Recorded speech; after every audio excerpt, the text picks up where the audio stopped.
Phil Schneider was working as an explosives expert, helping build secret underground bases for the U.S. government in Dulce, NM, in 1979. In 1995, he told the astonishing story of his encounter with alien beings living underground. Schneider said he was one of 3 survivors in a battle with aliens in August 1979 and that he was the only person with a high-level security clearance speaking out in such detail about the government's knowledge of alien beings.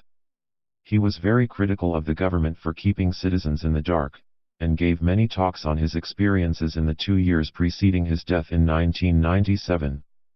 Schneider claimed multiple attempts were made on his life after he began revealing what he knew. His death by suicide has been viewed with suspicion by his supporters. The story of the alien base and battle. Schneider was suspicious about the underground base he was helping to build when he saw so many Special Forces Green Berets around camp.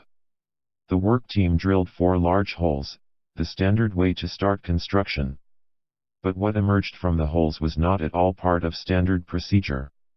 All the black sooty air came up when we drilled holes there, Schneider said in a lecture at the 1995 Preparedness Expo. He had gone underground to make an assessment when he found himself just feet away from a big gray 7-foot-tall alien. The stench was worse than the worst garbage can. The entity was absolutely horrible, he said. Schneider fumbled for a pistol he was carrying. He killed 2 of the beings, but not before one of them could emit a strange and harmful energy.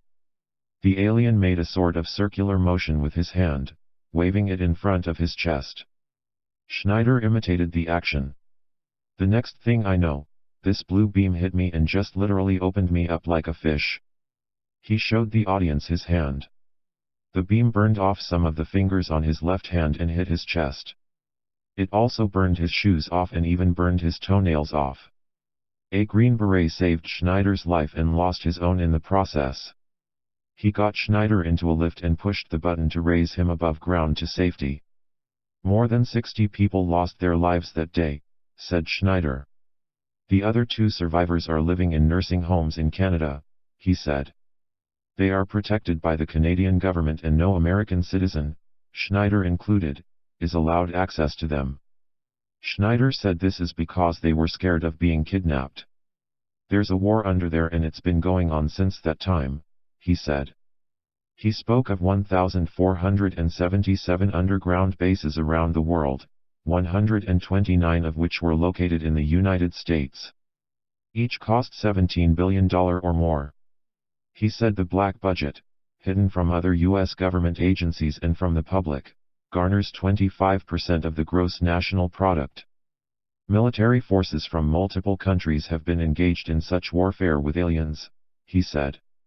We must instill in our public officials, they must tell us the truth, he said. If the truth cannot totally come out, what's the use in us having anything called freedom?